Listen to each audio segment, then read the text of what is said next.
Hi സുഹൃത്തുക്കളെ, നമസ്കാരം. ഞാൻ നിങ്ങൾക്കൊക്കെ അറിയാമല്ലോ, ഞാൻ ഏകദേശം വർഷങ്ങളായിട്ട് ഷോർട്ട് ഫിലിം ചെയ്യുന്ന ഒരു വ്യക്തിയാണ്. നോയിച്ച് നോക്കാൻ വേണ്ടിയിട്ട് കേട്ടോ. ഹായ് സുഹൃത്തുക്കളെ, നമസ്കാരം. അപ്പോൾ ഞാൻ നിങ്ങൾക്കൊക്കെ കുറേ പേർക്കെങ്കിലും അറിയാൻ സാധിക്കും, ഞാൻ ഏകദേശം ഒരു 2-3 വർഷക്കാലമായിട്ട് ഷോർട്ട് ഫിലിം ചെയ്യുന്നുണ്ട്.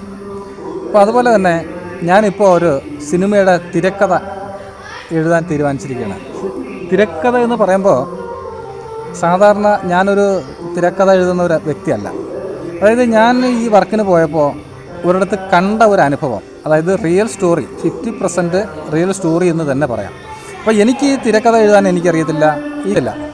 അപ്പോൾ അതുകൊണ്ട് തന്നെ ഞാൻ എൻ്റെ കഥ എഴുതാൻ വേണ്ടിയിട്ട് ഒരാളെ ഏൽപ്പിച്ചിരിക്കുകയാണ്. അപ്പോൾ ഇദ്ദേഹത്തെക്കുറിച്ച് പറയുകയാണെങ്കിൽ ഇദ്ദേഹത്തിൻ്റെ പേര് ഷിബു പത്മനാഭൻ ഊന്നമ്പാറ. അതായത് തിരുവനന്തപുരം ഗാനങ്ങളും നാടകങ്ങളൊക്കെ എഴുതിയിട്ട് നിൽക്കുന്ന ഒരാൾക്ക് ഒരു സിനിമയുടെ നല്ല സ്ക്രിപ്റ്റ് കിട്ടിയപ്പോൾ അതിൻ്റെ തിരക്കഥ എഴുതാൻ വേണ്ടി ഇദ്ദേഹം എന്നെ നിയോഗിച്ചു. അത് നന്മയുടെ വെളിച്ചത്തിലേക്ക് നയിക്കുവാൻ വേണ്ടി ഞാൻ പ്രയത്നിക്കും. അതുപോലെ തന്നെ ഇദ്ദേഹം തിരുവനന്തപുരം ജില്ലയിലെ കാരേറ്റ് ഊന്നമ്പാറ ആണ് ഇദ്ദേഹം താമസിക്കുന്നത്. ഇദ്ദേഹം ഒട്ടനവധി നാടകങ്ങൾക്ക് കഥ എഴുതുകയും ഇന്ന് പല വേദികളിൽ ആ നാടകങ്ങൾ അവതരിപ്പിച്ചുകൊണ്ടിരിക്കുന്നു. അതുപോലെ തന്നെ പല ക്ഷേത്രങ്ങൾക്കും വേണ്ടിയിട്ട് നല്ല രീതിയിലുള്ള ഭക്തിഗാനങ്ങളും ഒക്കെ എഴുതി കൊടുത്ത് സാമാന്യം നല്ല രീതിയിലുള്ള ഒരു എഴുത്തുകാരൻ തന്നെയാണ്. അപ്പോൾ ഞാൻ കരുതി എൻ്റെ ഈ ഒരു കഥ എഴുതാൻ ഏറ്റവും യോഗ്യൻ ഇദ്ദേഹമാണ്. അങ്ങനെയാണ് ഞാൻ ഇദ്ദേഹത്തെ സമീപിച്ചത്. ഇദ്ദേഹത്തിൻ്റെ കഥ കേട്ടപ്പോഴത്തേക്ക് ഹൃദയസ്പർശിയായ ഒരു കഥ കിട്ടിയതുകൊണ്ട് ആ തിരക്കഥ എഴുതാൻ വേണ്ടി ഞാൻ എൻ്റെ ആത്മാർത്ഥമായിട്ടെൻ്റെ ഈ മെമ്മറി പവർ കംപ്ലീറ്റ് ഉപയോഗിക്കും എന്നറിയിക്കുക. അതുപോലെ തന്നെ ഇദ്ദേഹം നല്ലൊരു എഴുത്തുകാരനാണ്. അതുപോലെ ഒട്ടനവധി കവിതകളും ഒക്കെ എഴുതിയിട്ടുണ്ട്. അതുകൊണ്ട് തന്നെയാണ് ഞാൻ ഇദ്ദേഹത്തെ ഏൽപ്പിച്ചത്. എനിക്ക് തിരക്കഥ എങ്ങനെ എഴുതണമെന്നുള്ള ആ ശൈലി എനിക്കറിയത്തില്ല. അതുപോലെ തന്നെ ഞാൻ ഈ കഥയെക്കുറിച്ച് പറയണമെന്നുണ്ടെങ്കിൽ നമ്മുടെ മലയാളത്തിൽ എത്രയോ സിനിമകൾ, പണ്ട് കാലം മുതലുള്ള എത്രയോ സിനിമകൾ കണ്ടിട്ടുണ്ട്. ഞാൻ ഈ കഥയെക്കുറിച്ച് ഏകദേശം ഒരു 6 മാസത്തിന് മുമ്പ് എൻ്റെ ഫേസ്ബുക്കിൽ ഒരു പോസ്റ്റ് ഇട്ടപ്പോൾ പല ആൾക്കാരും എന്നെ വിളിച്ചിട്ട് എൻ്റെ അടുത്ത് കുറേ കാര്യങ്ങൾ പറഞ്ഞു. അത് ചില ആൾക്കാർ നമ്മളെ നിരാശപ്പെടുത്തുന്ന രീതിയിലാണ് പറഞ്ഞത്. സിനിമ എന്ന് പറയുമ്പോൾ നമുക്ക് എല്ലാവർക്കും അറിയാം, അതൊരു ബിസിനസ്സാണ്. അതിനെ പ്രത്യേകിച്ച് പറയേണ്ട കാര്യമില്ല. കാലഘട്ടങ്ങളിലെ ഇതിഹാസങ്ങൾ മാറ്റിമറിക്കുമ്പോഴും സിനിമ എന്ന ഒരു സബ്ജക്റ്റ് അവിടെ നോക്കി നിൽക്കും. അത് ഇദ്ദേഹം പഠിപ്പിക്കുക എന്നെ തിരക്കഥയിലൂടെ. അപ്പോൾ അതുപോലെ തന്നെ പല ആൾക്കാരും പറഞ്ഞു, എൻ്റെ ഈ കഥയുടെ പേര് കേട്ടപ്പോൾ പറഞ്ഞ്, എടോ ഇത് സീരിയൽ പോലെയല്ലേ, അല്ലെങ്കിൽ എന്താ പറയുന്നത്, ഇപ്പോഴൊക്കെ ഓരോരുത്തരും കഥകൾ ഉണ്ടാക്കുന്നത് ന്യൂ ജനറേഷൻ പിള്ളേരെ കരുതിയിട്ടാണ് ചെയ്യുന്നത് എന്നൊക്കെയാണ് ഓരോരുത്തരും നമ്മളെ നിരാശപ്പെടുത്തുന്ന രീതിയിലാണ് പറഞ്ഞത്. അപ്പോൾ എൻ്റെ ഈ ഒരു കഥ ന്യൂ ജനറേഷൻ കഥയല്ല, ന്യൂ ജനറേഷൻ പിള്ളേരെ ഉദ്ദേശിച്ച് ഉള്ള ഒരു കഥയല്ല. 100% ഒരു ഫാമിലി കണ്ട് ആസ്വദിക്കാൻ പറ്റിയ ഒരു ഫാമിലി മാറ്ററാണ്. ഫാമിലി മാറ്റർ എന്ന് പറയുമ്പോൾ ഇന്നത്തെ സമൂഹം കണ്ടിരിക്കണം, ഒരു സ്ത്രീ എങ്ങനെ ആയിരിക്കണം എന്നുള്ളതിന് ഏറ്റവും ഒരു ഉദാഹരണമാണ് എൻ്റെ ഈ കഥ.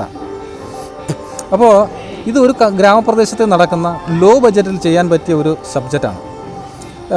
ഇതിനകത്ത് വലിയ താരമൂല്യങ്ങളില്ല. ഇതിനകത്ത് വരുന്നതെന്ന് പറഞ്ഞാൽ മെയിൻ താരങ്ങളെന്ന് പറഞ്ഞാൽ 3-4 പേര് മാത്രമേ ഉള്ളൂ. ഇതിനകത്ത് സ്ത്രീ കഥാപാത്രത്തിന് മുൻതൂക്കം നൽകിക്കൊണ്ടുള്ള ഒരു സബ്ജക്റ്റാണ്. അപ്പോൾ അതുപോലെ തന്നെ എനിക്ക് വേറൊരു കാര്യം പറയാനുള്ളത്, നല്ലൊരു കഥ, നല്ലൊരു സ്ക്രിപ്റ്റ് ഉണ്ടെങ്കിൽ അതവിടെ ന്യൂ ജനറേഷൻ എന്നുള്ള വ്യത്യാസമൊന്നുമില്ല. നമ്മുടെ മലയാളികൾ അത് ഏറ്റെടുത്ത ചരിത്രമുണ്ട്. ന്യൂ ജനറേഷനും ഓൾഡ് ജനറേഷനും രണ്ടും തമ്മിൽ വ്യത്യാസപ്പെടുത്തുമ്പോൾ ഈ ന്യൂ ജനറേഷനെ നമ്മൾ ഈ കഥയിലോട്ട് ഉൾക്കൊള്ളിക്കുന്നില്ല. അപ്പോൾ അതുകൊണ്ട് തന്നെ എന്താ പറയുന്നത്, വളരെ ലോ ബഡ്ജറ്റിൽ ചെയ്യാൻ പറ്റിയ ഒരു അതിമനോഹരമായ, അതായത് ഷിബു എന്നാണ് ഇദ്ദേഹത്തിൻ്റെ പേര്. ഞാൻ ഇദ്ദേഹത്തോട് സംസാരിച്ചപ്പോൾ ഞങ്ങൾ നല്ലൊരു സിനിമ ഉണ്ടാക്കാൻ വേണ്ടി തീരുമാനിച്ചിരിക്കുമ്പോൾ നിങ്ങൾ ഒരു ദിവസം ഞാനും ഇദ്ദേഹം കൂടെ എഴുതിക്കൊണ്ടിരിക്കുക, പഠിച്ചേ പറയാൻ പറ്റും. അപ്പോൾ ഞാൻ ഇദ്ദേഹത്തോട് ഈ കഥയെക്കുറിച്ച് പറഞ്ഞപ്പോൾ എൻ്റെ അടുത്ത് പറഞ്ഞ ഒരു വാക്കുണ്ട്, എടോ ഇത്രയും നാളും താൻ എവിടെ ആയിരുന്നു, കാരണം ഇതുപോലൊരു സബ്ജക്റ്റ് ഇദ്ദേഹവും കേട്ടിട്ടില്ല. നല്ല സബ്ജക്റ്റ്. അപ്പോൾ ഇത്രയും അതിമനോഹരമായ ഒരു കഥ എനിക്ക് എൻ്റെ മലയാളി പ്രേക്ഷകർക്ക് സമ്മാനിക്കണമെന്നുള്ളൊരാഗ്രഹം എനിക്കുണ്ട്. അതുകൊണ്ട് തന്നെയാണ് ഈ കഥ തിരക്കഥയാക്കി നല്ലൊരു പ്രൊഡ്യൂസറെ സംഘടിപ്പിച്ച് എനിക്ക് ഈ സിനിമ തിയേറ്ററിൽ പ്രദർശിപ്പിച്ച് നല്ല മലയാളികൾക്ക് എന്താ കണ്ട് ആസ്വദിക്കാൻ പറ്റിയ വർഷങ്ങൾക്ക് ശേഷം നമുക്ക് എല്ലാവർക്കും അറിയാവുന്ന കാര്യങ്ങളാണ്. ഈ അടുത്ത സമയത്തൊന്നും നല്ല പഞ്ചുള്ള നല്ല നല്ല കഥകൾ നമ്മൾ മലയാള സിനിമയിൽ വന്നിട്ടില്ല. അതുപോലെ തന്നെ മലയാളികൾക്ക് കണ്ട് ആസ്വദിക്കാൻ പറ്റിയ ഒരു നല്ലൊരു കഥ, ആ നല്ലൊരു കഥയുണ്ടെങ്കിൽ മലയാളികൾ ഏറ്റെടുക്കും എന്ന കാര്യത്തിൽ എനിക്ക് 100%, 100-ൽ 150% ഉറപ്പാണ്. അപ്പോൾ പല ആൾക്കാരും എൻ്റെ അടുത്ത് ചോദിച്ചു, ഇവിടെ ഇതൊരു സിനിമയാണ്, അത് ബിസിനസ്സാണ്, അത് എങ്ങനെ പ്രസൻറ്റ് ചെയ്യും എന്നൊക്കെ എൻ്റെ അടുത്ത് ചോദിച്ചു. അപ്പോൾ അതൊക്കെ നമുക്ക് വഴിയേ കാണാം. അപ്പോൾ അതുപോലെ തന്നെ എൻ്റെ ഒരു അഭിപ്രായം, നമ്മുടെ മലയാളി പ്രേക്ഷകർ കുടുംബത്തോടെ ഇരുന്ന് കണ്ട് ആസ്വദിക്കാൻ പറ്റിയ നല്ലൊരു സബ്ജക്റ്റ്. ഏതൊരു വ്യക്തിയാണെങ്കിൽ പോലും സിനിമ കണ്ടിറങ്ങുമ്പോൾ മനസ്സിനുള്ളിൽ ഒരു വിങ്ങലുണ്ടാകാതെ ഇറങ്ങി വരാൻ പറ്റത്തില്ല എന്നുള്ള ഒരു 100% ഉറപ്പ് എനിക്കുണ്ട്. അതുപോലെ 2 തുള്ളി കണ്ണീര് പോലും തറയിൽ വീഴാതെ എഴുതി വയ്ക്കാൻ ഞാൻ പ്രാപ്തനാണ്. ഞാൻ എഴുതി വയ്ക്കും. അതുപോലെ 2 തുള്ളി കണ്ണീരെങ്കിലും പൊഴിക്കാതെ എൻ്റെ ഈ കഥ കണ്ടിട്ട്, ഈ സിനിമ കണ്ടിട്ട് ഒരു മനുഷ്യരും പുറത്തിറങ്ങില്ല. അങ്ങനെയുള്ള കഥയാണ്. ഞാനിപ്പോൾ ഈ ഷിബു എന്ന എഴുത്തുകാരനെ കൊണ്ട് ഞാൻ എഴുതാൻ തുടങ്ങിയിരിക്കുകയാണ്. നിങ്ങൾ ഞങ്ങളോടൊപ്പം ഉണ്ടാവണം കേട്ടോ. അപ്പോൾ നമ്മുടെ കഥയെക്കുറിച്ചുള്ള അഭിപ്രായം എന്താണ്, ഒന്ന് പറയാമോ? സുരേന്ദ്രൻ മാഷ് എഴുതിയ കഥ ഇത്രയും ഹൃദയസ്പർശിയായി എൻ്റെ മനസ്സിലേക്ക് കയറി എത്തുമെന്ന് ഞാൻ ഒരിക്കലും പ്രതീക്ഷിച്ചില്ല. നല്ല ഒരു കഥയാണ്. ഇന്ന് വരെ ആരും എഴുതിയിട്ടില്ലാത്ത പുതുമയുള്ള ഒരു കഥ എൻ്റെ അടുത്ത് അതിൻ്റെ തിരക്കഥ എഴുതാൻ പറഞ്ഞപ്പോൾ ധൈര്യപൂർവ്വം ഞാനത് ഏറ്റുവാങ്ങി. അപ്പോൾ അതുപോലെ തന്നെ എനിക്ക് പ്രത്യേകം പറയാനുള്ളത്, ഇതിനകത്ത് ഈ സിനിമയ്ക്കകത്ത് വലിയ താരമൂല്യങ്ങളില്ല. താരമൂല്യങ്ങളെന്ന് പറഞ്ഞല്ലോ, ലോ ബഡ്ജറ്റിൽ ചെയ്യാൻ പറ്റിയ ഒരു ഗ്രാമപ്രദേശത്ത് നടക്കുന്ന സ്ത്രീ കഥാപാത്രത്തിന് മുൻതൂക്കമുള്ളൊരു കഥയാണിത്. അതുകൊണ്ട് തന്നെ നമുക്ക് വളരെ കുറഞ്ഞ ചിലവിൽ തന്നെ നമുക്ക് ഈ സിനിമ തിയേറ്ററിൽ എത്തിക്കാൻ പറ്റും. അതുപോലെ വേറൊരു കാര്യം കൂടി എനിക്ക് പറയാനുള്ളത്, പല ആൾക്കാരും എന്നെ വിളിക്കുകയും തമിഴിൽ ചെയ്യാം അല്ലെങ്കിൽ ഇന്ന രീതിയിൽ ചെയ്യാമെന്നൊക്കെ പറഞ്ഞപ്പോഴും എനിക്ക് ഈ കഥ പൈസ മോഹിച്ച് കൊടുത്ത് കാശാക്കാൻ എനിക്ക് ഒട്ടും താല്പര്യമില്ല.